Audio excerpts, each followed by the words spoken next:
Should I buy a new car? Now we all have that dream of owning a new car. Perhaps you're considering it right now, which is how you found this video. The thing is, most people forget that the average cost of running a car per month is around £160. This excludes any finances that you might have on that car, or if you purchase that car with cash. Now, would you be better off investing that money elsewhere? Today, I hope to help you answer that question for yourself. And I hope that after giving you my experience, you'll be able to make more of an informed decision. Your eyes will be open to the possibilities of what you can achieve. Let's get into it.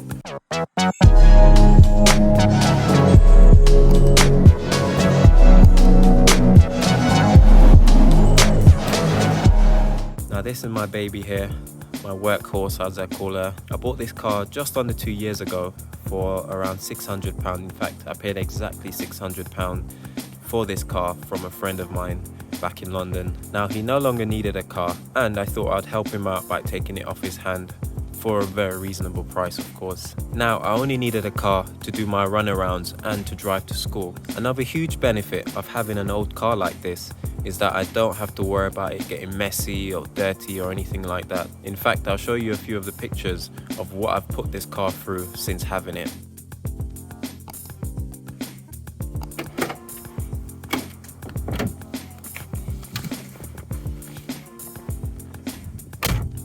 Hi guys, welcome back to my channel. Thank you so much for joining me once again. I really appreciate all of the amazing comments that I've received, both here on YouTube and of course directly. Really appreciate all of your support.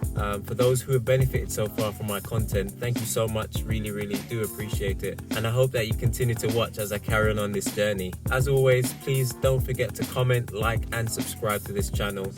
Your comments have been really helpful. I hope that I've been able to answer some of the questions that you've been posting. So just keep it going. I do try my best to respond as much as I can. So, whatever questions you may have, please don't forget to put them in the comments below. No matter how small or insignificant you think it might be, I'm happy to answer those questions for you.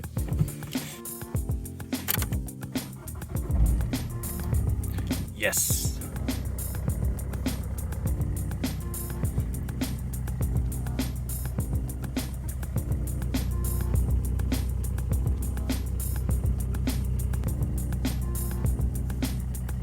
Okay, let's have a little proof of concept that this car does still work, despite its age and its cost.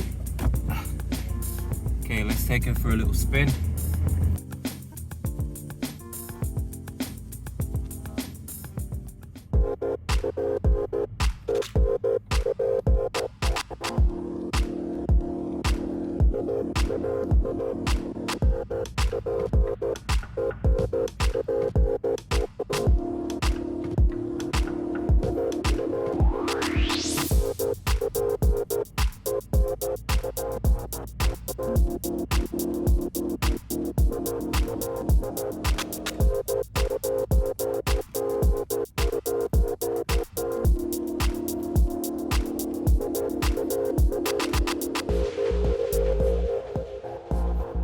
I absolutely love to reverse park.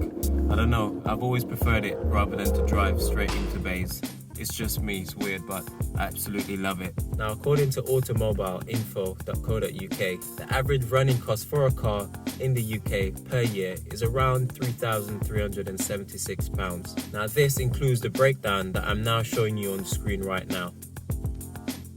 So it got me thinking, what if you could save that £3,300 over the next 5 years? That would work out to £16,500 being saved over the course of 5 years. Now, of course, I understand that this might mean that you would have to give up your car.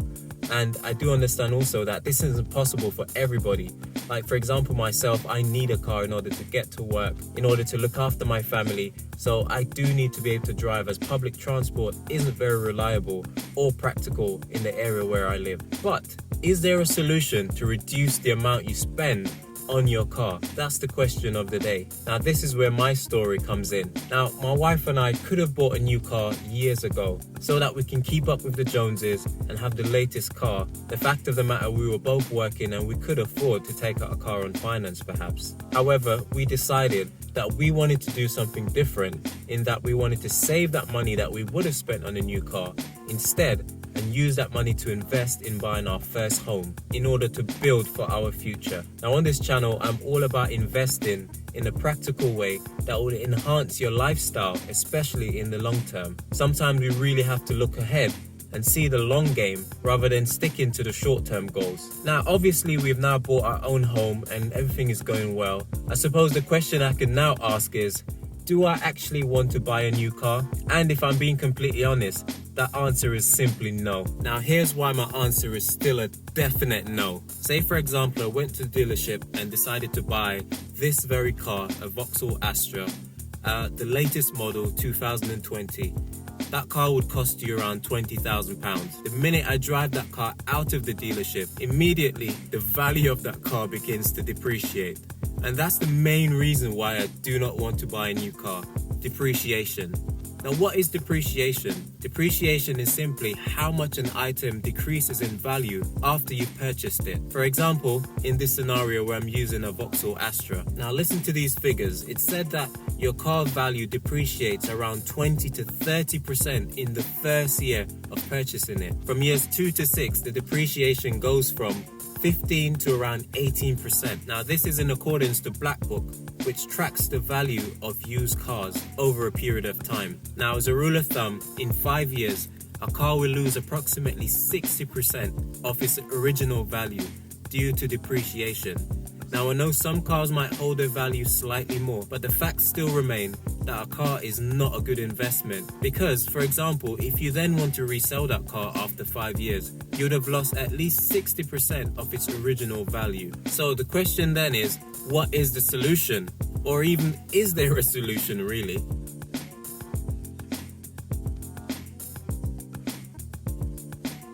Well, not this car specifically, but you get the picture.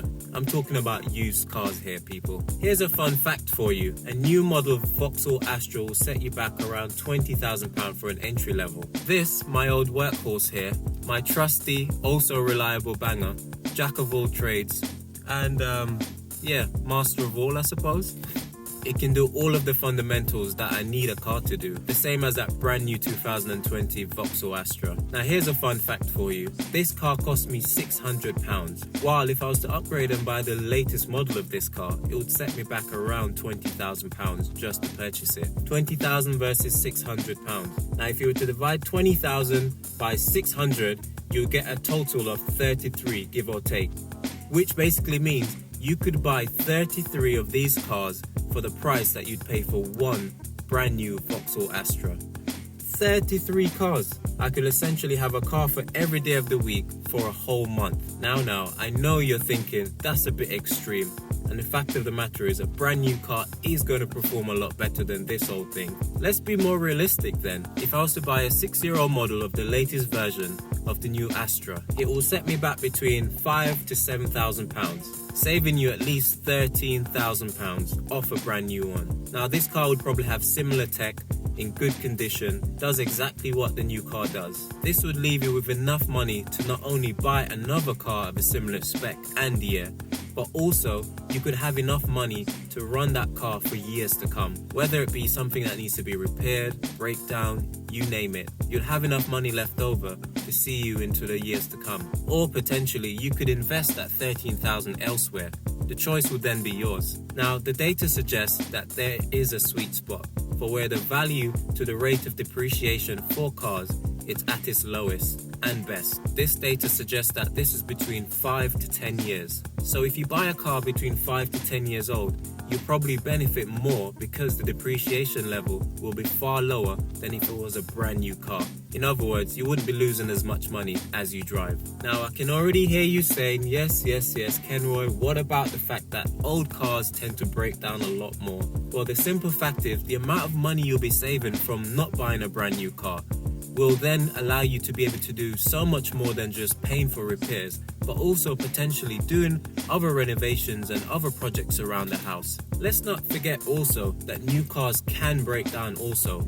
And oftentimes when they break down, it's either the same cost to repair them or even more because of the new tech that's involved. Think about this one. How many times have you been on the motorway, for example, and you've seen a newer car than yours break down by the roadside waiting for assistance. So don't get too worried about it. As long as you maintain your car, get a yearly service, you should be okay. At the very least, I can highly recommend that you take out breakdown cover.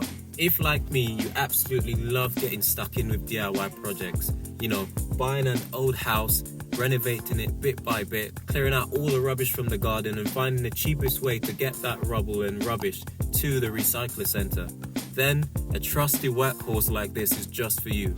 Because when you think about it, you don't even need to worry about it getting dirty or getting scratches or getting damaged, because the value of the car is so low that realistically it doesn't really matter. Now, I know I've put this car through a bit of abuse and embarrassment. However, I'm comfortable with that because I only paid £600 for it. If I was to go and scrap this car tomorrow, which I might likely do, I know that I wouldn't have lost a huge amount of money because of how much I've invested in it and what I've actually been able to get in the couple of years that I've been using it. Now, since buying this car a couple of years ago, I've probably spent around £500 at the garage getting a few bits and pieces fixed. However, if I had bought this car brand new from a dealership, I'd probably lost £500 within the first month of driving that car just through depreciation. How crazy is that? So what are the takeaways from this video? If, like me, you're serious about property investing, or you might have other projects or other things that you like to invest in, so potentially you could retire early, have some money saved up for your children's future, travel the world, whatever your dreams and your aspirations are, I would highly recommend that you don't buy brand new cars. Unless you're already wealthy and you've already been where I'm coming from, then perhaps you should just ignore this video and carry on. However, if you have been in my position before, I'd really appreciate it to hear in the comments below on what you have done in order to achieve success. Perhaps there were certain things that you had to sacrifice along the way. Please feel free to share them in the comments below, as this undoubtedly will benefit someone who's reading them. Okay, that's it guys. I hope this video has been beneficial to you. And if you have enjoyed the content, please don't forget to like, comment and subscribe. And of course, if you know a friend that might benefit from this video, please feel free to share it to them. I will continue to try my best to upload new videos every week. Now, I have a young family at the moment, which obviously can be very tricky when it comes to filming, but I'll continue to do my best to share some of the experiences that I've had in order to help you make more informed decisions as you continue to chase your dreams. As always, this has been Kenroy saying, I'll see you when you see me. Take care.